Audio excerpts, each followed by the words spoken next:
Hi, welcome to the second installment of the A Little Women Holiday. Today I am here with my, I guess I would call you a co-host. We're co-hosting There we go. this event. This is my friend Tiffany, and if you aren't familiar with Tiffany, she has a YouTube, Instagram, and website titled Stitchin Addiction. And your shop creates dresses from what eras? So all of my dresses are inspired by literary fashion, and I focus specifically on Jane Austen fashion, so about 1795 to 1815, and then the fashion from Dickens and Alcott, which is about 1840s to 1869. Yes. So one of the things that we really bonded early on in our friendship was our love of literature, specifically Little Women, that we both just love Little Women. And I choose a new holiday theme every year for my home. And I start working on it about a year, usually around February, March, after Christmas, because so much of what I make is handcrafted. And this has been an interesting year for me, of a lot of things that I was not expecting to happen. And just, personally, as you may know, my husband had a pretty bad accident in September, which he is still recovering from. And so even though I can sew, when it came time to think about the historical fashion that I wanted to create for this event, because as I said, I always usually wear a dress, I hired Tiffany. We all know, that I can definitely sew, but one thing is I love to support my friends.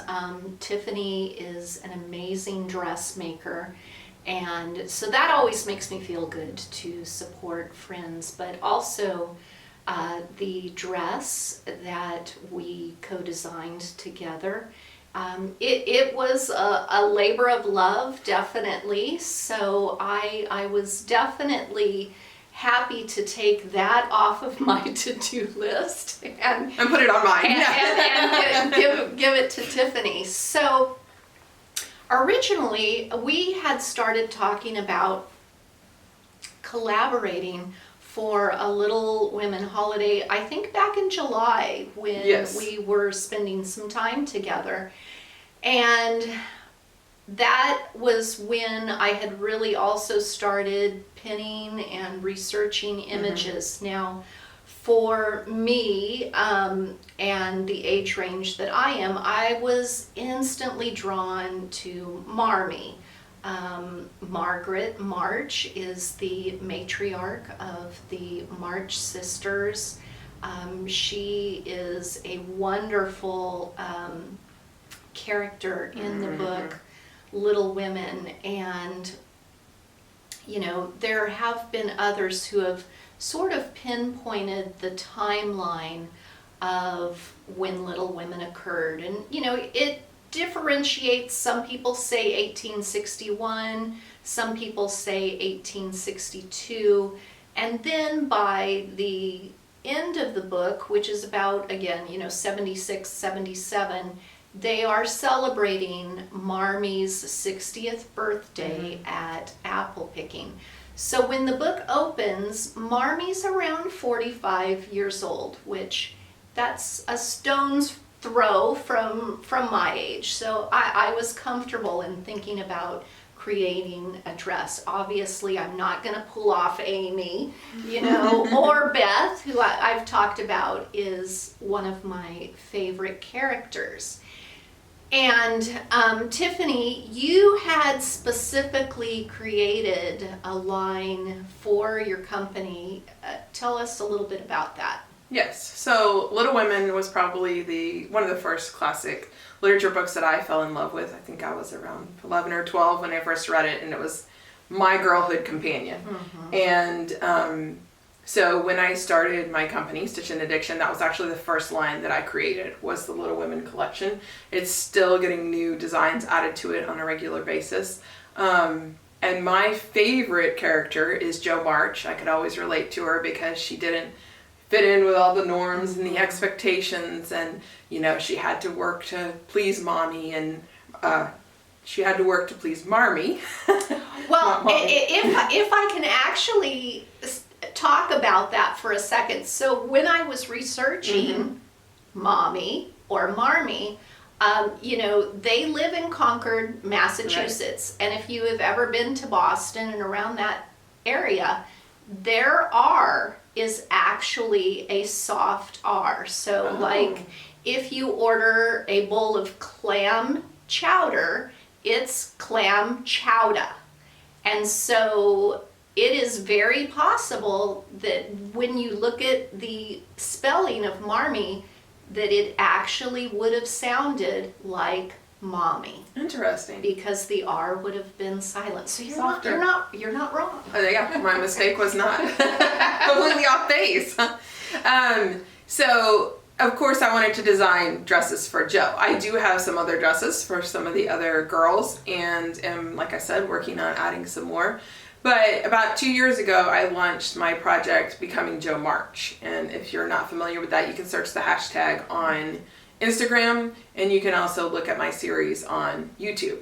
I'll link down below in the description box so you can go and watch those videos because they're really neat. And I'm going to be relaunching it, so Bridgerton hit and Sanditon and all those things, and I ended up designing a bunch of things that had to do more with Jane Austen for the last 2 years instead of finishing out my Little Women collection and my Becoming Jo March.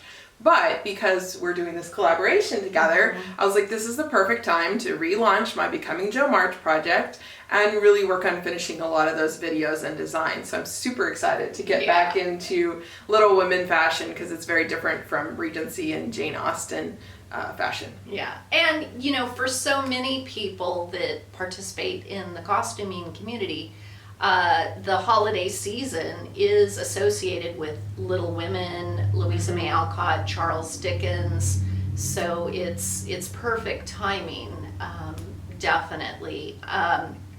So when I was thinking about the style of dress, because just like anything, when you're looking at fashion plates from the 1860s, even though the silhouette is similar, you absolutely have different sleeves. Like for instance, you know, I have a fuller sleeve that I'm wearing. Tiffany's sleeve is more narrow, but they are both historically accurate.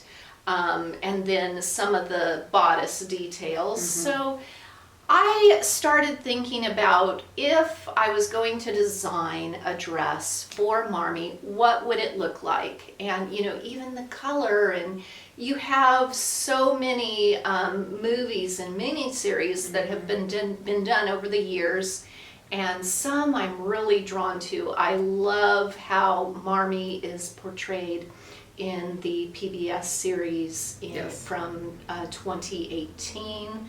But I also enjoy the fashions that were created from the 1949 film. And so in rewatching all of those, I was taking, you know, mental notes, and Marmee was wearing a darker color palette. She was a little bit more somber. And I think that's for a number of reasons. I think number one, her age. I think because they have fallen on hard times, she wants to have a dress that's not going to show dirt, that's going to be hardworking. But you also have to think about the time. You know, this is the Civil War, which is a very dark period in history, and her husband has gone off to be a chaplain to assist soldiers who are fighting in the war. And so for me, I kept coming back to like a charcoal gray. And You know, as someone who, you know, my husband is a retired military Air Force veteran, and very definitely I had those periods when he was away, you know, Desert Shield, Desert Storm, the Kosovo campaign, that I didn't know where he was. I didn't know if he was safe. So again, that feeling of a darker color, Right. I kept going back to. But at the same time, I kept thinking about the March family had fallen on hard times, but it really hadn't been that long ago that Marmee, had been a pretty fairly wealthy woman. You know, it wasn't that long in because we hear Meg talking about how she remembers when they were wealthy. And so as that also being a factor, I thought, well, what was a small frivolous detail that could maybe be added to the dress that would just, we all have that inner child that loves that little bit of extra, Right. you know, the foof or the fluff, the poof. And so I had really started being drawn to the double puff sleeve. And you actually have a book, and while you're pulling that up, I'm going to overlay some photographs too that showed this style was really popular. And this is the book, Who Wore What. It is a great book. I know you refer to it quite a bit, but that is, for anybody that has the book, what page is the stylus sleeve on? It's on page 15. So this whole book is based on CDVs that the author collected from the era, specifically 1861 to 1865, to really draw conclusions about who wore what age group wore what accessories did they wear, all of those different things, what type of fabrics. And if you go on page 15 where it's talking about hairstyles, actually, the girl in the featured photo actually has a small puff sleeve, just like Laura's talking about. Yeah, if you can see right there, you can see the small puff sleeve at the top. The dress is almost identical to the one that Laura has. Yeah, so, you know, I like Anne Shirley love a good puff sleeve. Yes. And if you don't know who Anne Shirley is, it's Anne of Green Gables, another one of our literary heroines that we love. And so it was just enough to make me smile, and that it wouldn't require but maybe a quarter of a yard of fabric to create that, because I'm thinking about, you know, how scarce fabric was during the Civil War, that they've fallen on hard times. So this little detail could be made from the remnants of the scraps and still give Marmee that little bit of joy that women often have when they're thinking about fashion. And so we are going to stand up and fluff out the mannequins to give you a close-up look of the construction. It was actually a ready-made pattern that I had found, I think from the early 2000s it had been issued, and I actually found the pattern on eBay. It's also on Etsy, and both on my website and down below in the description box I will link to the pattern that we used. But we'll look at it a little bit more closely and talk about some of the details. It was a little bit of a beast, I imagine, to sew it. So there's a lot of details. So I want to come in closely, and I'd love for you to talk about how you constructed the dress. Okay, great. So we're going to move things around.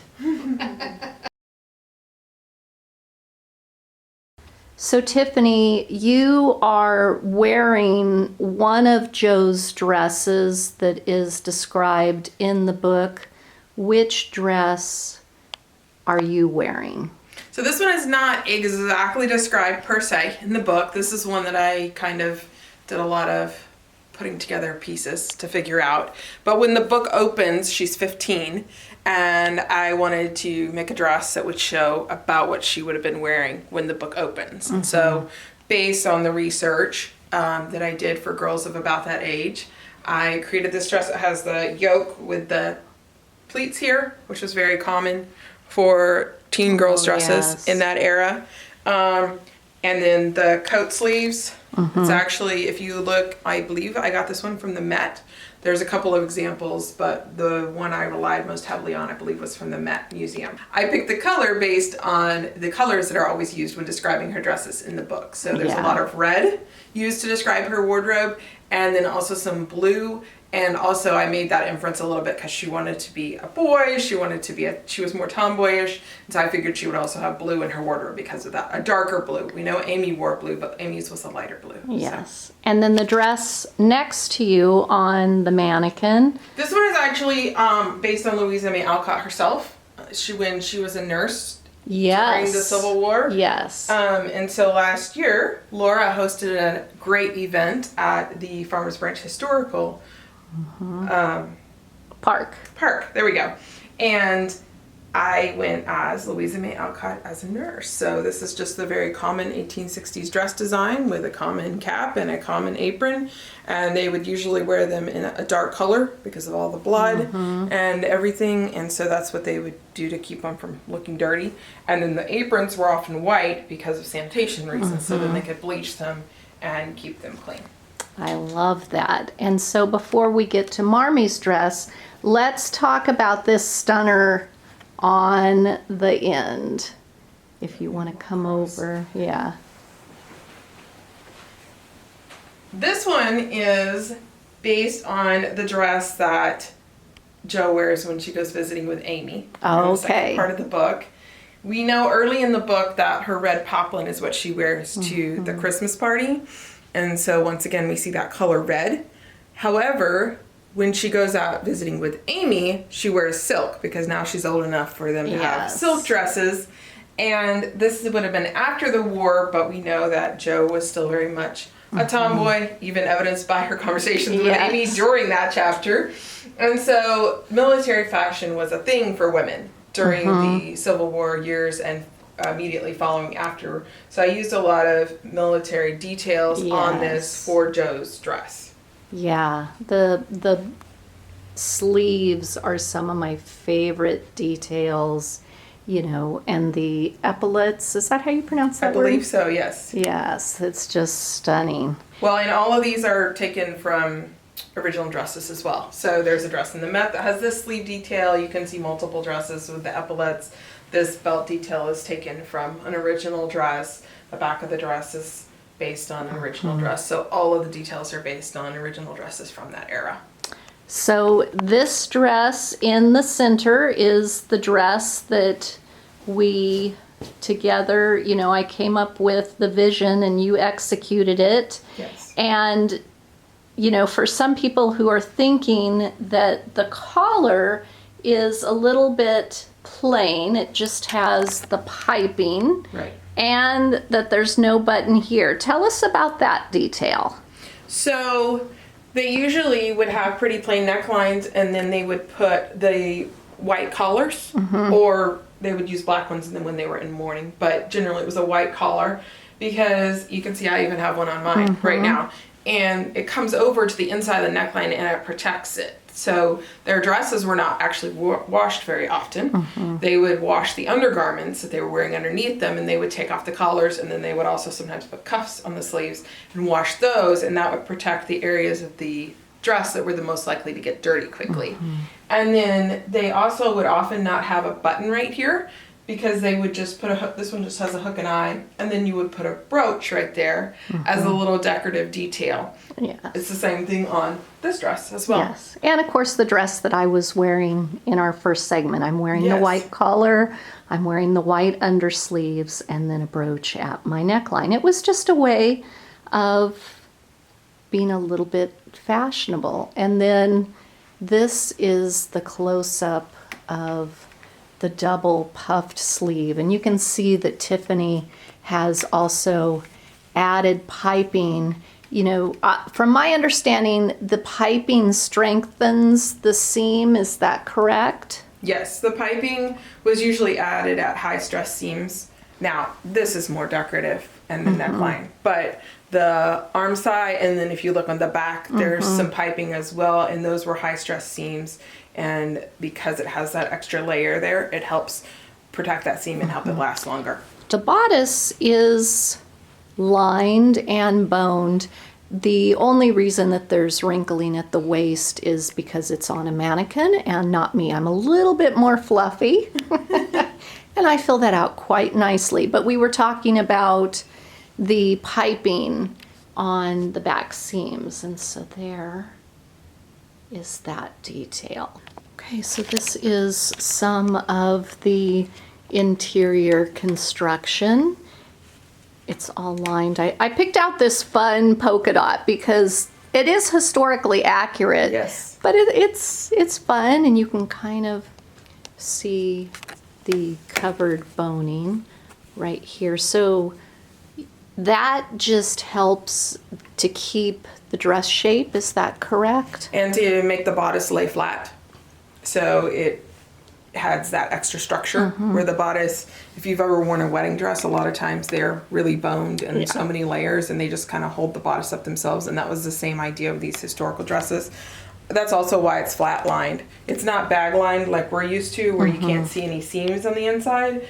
The flat lining actually helps add more structure to the bodice as well.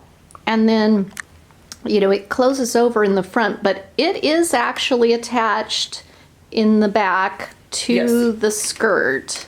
And would that be considered a dog leg closure? Yes, this is a dog leg closure. So they would have it closed slightly off to the side instead of the center front. So you can see this is where the dress closes, but then the skirt closes off to the side so that it doesn't have that line going right down the center front of the dress.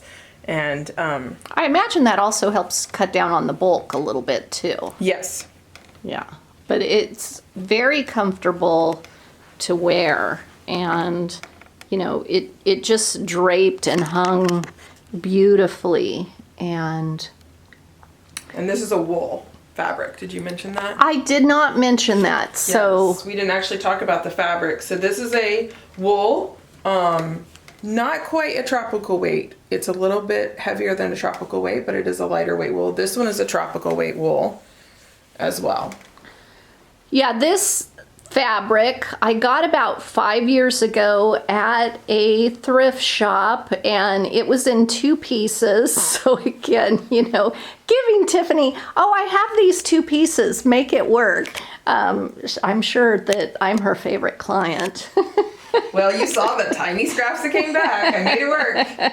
She did make it work, but it is really perfect for winters where we live. You know, we're down here in Texas, and it does get chilly. I mean, I think today it's In 30s. yeah, so there is opportunity, and given that I wanted a long sleeve for Marmee, because this, of course, is the holiday season, I thought that a historical appropriate choice would have been Right. wool.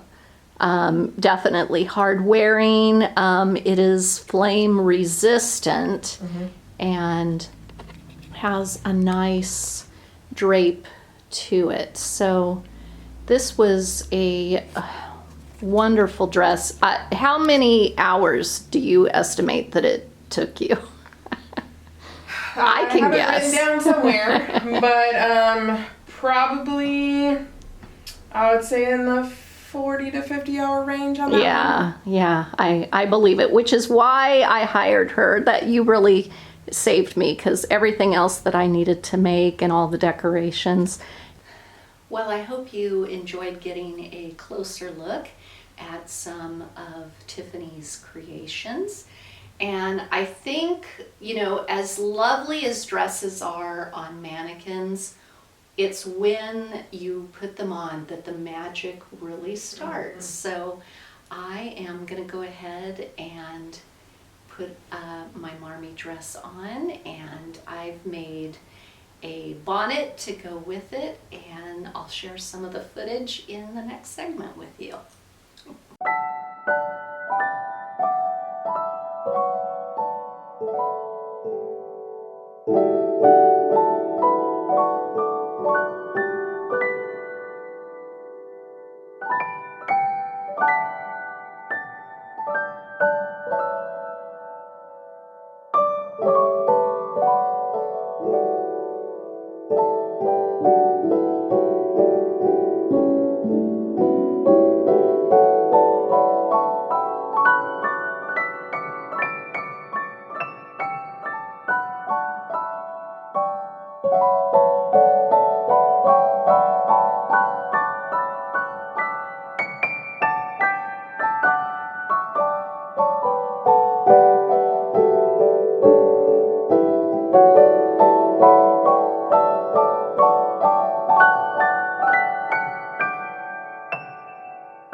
Thank you so much for joining us in today's installment of A Little Women Holiday.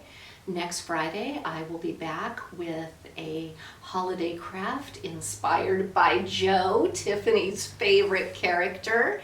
And we will have 3 more videos after that, the culmination of which Tiffany will be making most of the dresses, so we will be joined by our friend Dixie DIY, Michelle of Posing Pretty, my son who's going to take up the position of Lori, and his girlfriend will take the part of Jo, and my daughter will be Amy, and so that's going to be entitled Merry Making. So I think it'll be a lot of fun. Yes. Whenever we get a group of us together, it's always a lot of fun, and I hope you'll join us definitely for that. And if you by chance make a Little Women inspired video, whether it's decor,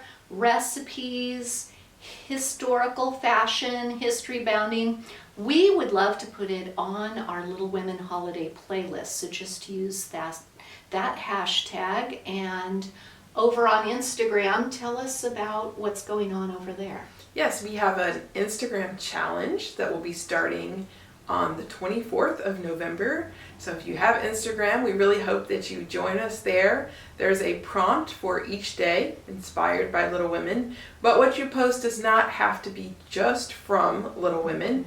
It can be anything inspired by that prompt. So for example, one day the prompt is blue, and if you do blue Christmas decor, for example, and you want to post a photo of that and hashtag it A Little Women Holiday, we would love to have you join.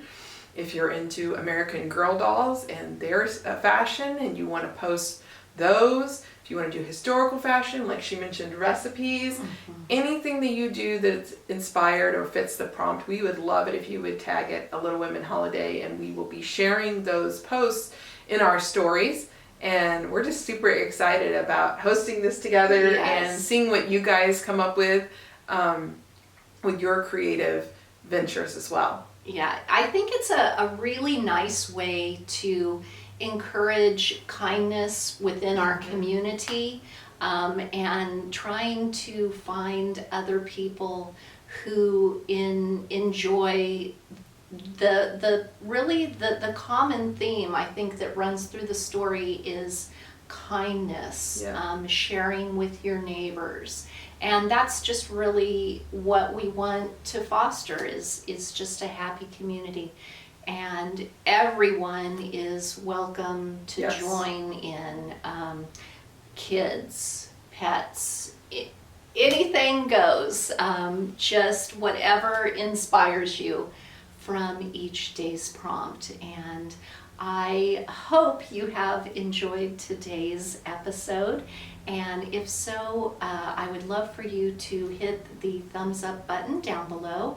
And if you don't want to miss any of the Little Women Holiday episodes, in the corner, hit the subscribe button to come back, because we have so much fun content planned for you throughout the holiday, however you celebrate. Yes. Thanks so much for joining us.